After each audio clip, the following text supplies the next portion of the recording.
Now, there's something I have to say about Todd Bowley's Chelsea, which is they have this tendency to sign players I don't know.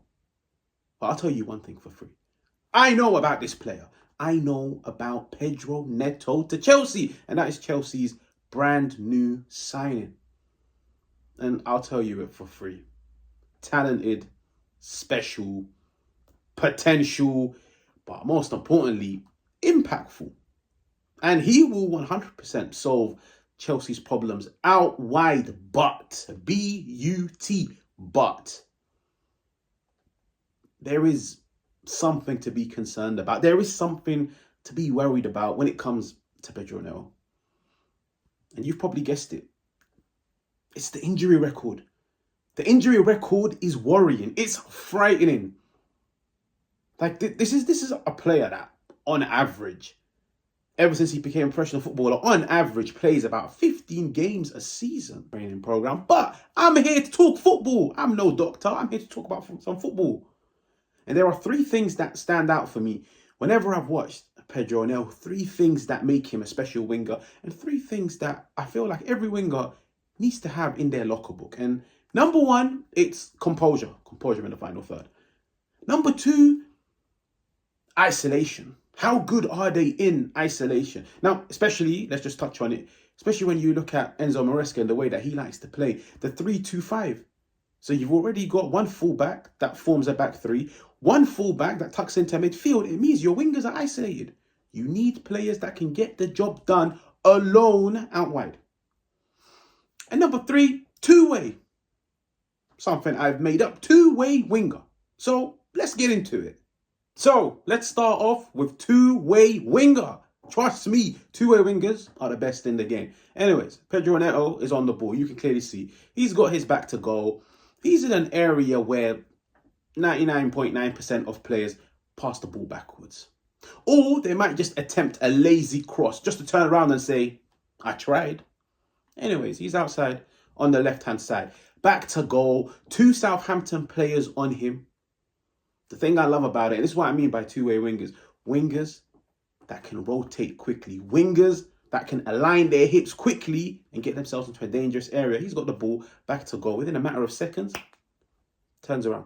He's now taken two Southampton players completely out of the game. But most importantly, he's now gotten himself into a far more dangerous area. Into an area, if he's got the ability, he can score.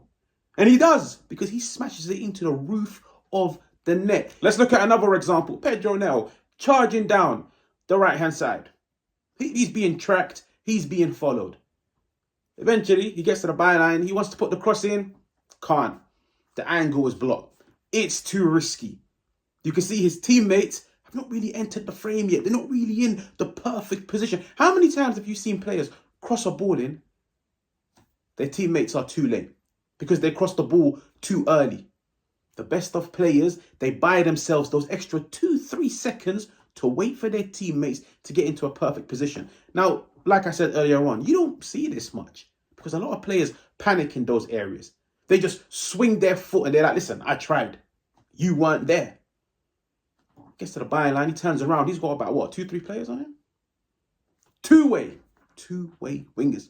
The way he turns around, creates himself an angle, gives himself a path to drive into and put the cross on a plate for his teammate. Okay, let's talk about something else. Let's talk about another ability that he has in his locker. Composure. Players in the final third, composure will decide games for you. Pedro Neto is on the ball. He's down the left-hand side. Now, I want you to realize something. I've already shown you examples down the right-hand side.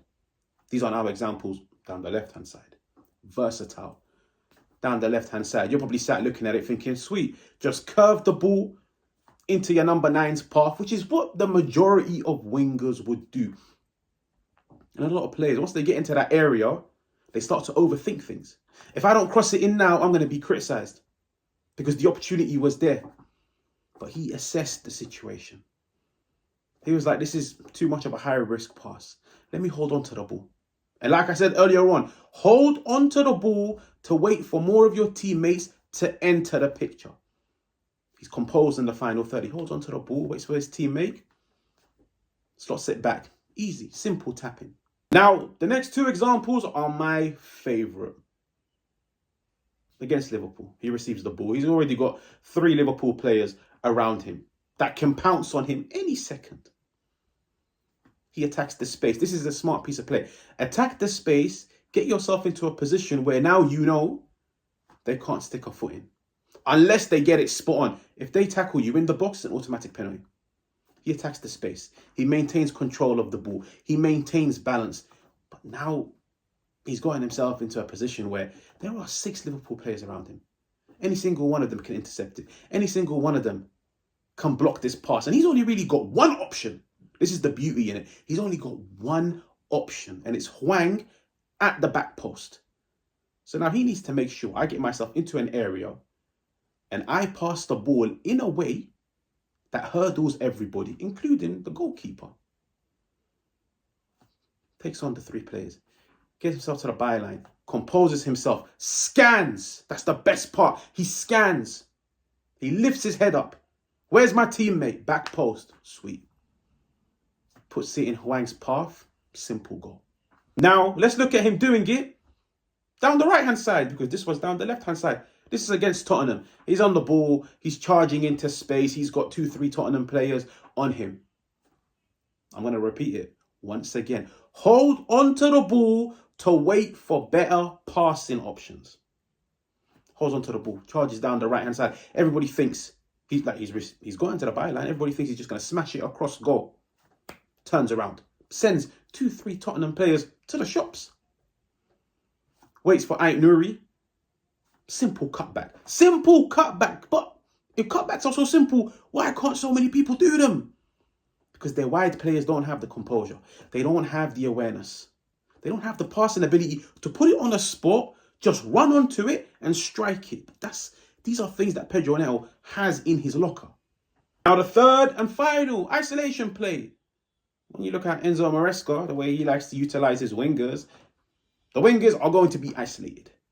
But what can you do? What can you do when you're isolated one-on-one with an opposition defender?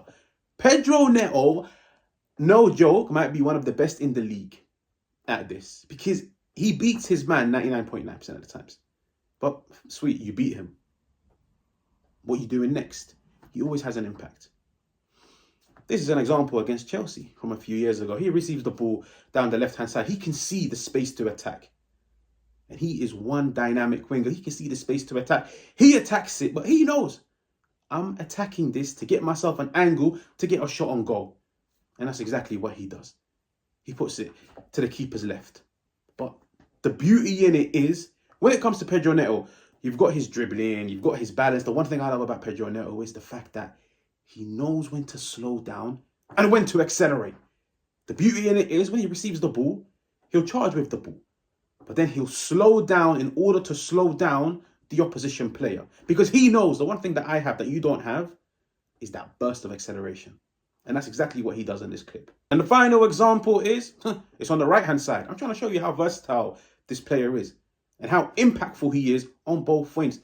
Once again, receives the ball down the right-hand side, in isolation, charging into space. Once again, people are probably looking at him thinking he's just going to go down the outside, clip it into the box. Nah, he saw his teammates charging into the box, so he knew if they charge into the box, they're going to drag all of those defenders in central areas with them. What does that mean? It means the central space becomes available. I'm going to cut inside. I'm going to cut inside on my favoured left foot and have a strike on goal. And that's exactly what he did. And he scored. So, what have we learned in this video? Number one, the injury record is scary. It is frightening, but it has to be managed and it has to be controlled. But as a player, what have we learned about Pedro Neto? Dynamic. Everybody loves a dynamic winger. Chelsea need dynamic wingers. Brave. He's dynamic. 1v1 specialist. Like, he is one player I can comfortably say he beats his man the majority of the times. Pause. Composure. Composure in the final third. It decides games. It's the difference between a goal and no goal. Work rate. For all the flair, for all the trickery, for all the ability that he shows in the final third off the ball, he works hard. He gets stuck in. He runs his socks into the ground. Finally, the dribbling in tight areas. I showed you a few examples how the dribbling in tight areas is what created an angle for him to get a shot on goal. The dribbling into that area is what created an angle for him to get across into a teammate. Once you combine all of these things, you got a special player. And that special player is Pedro Neto. But anyways, if you're new, make sure to subscribe. Make sure to hit the like. Make sure to let me know what you think about this signing in the comments. And I will catch you guys on another one.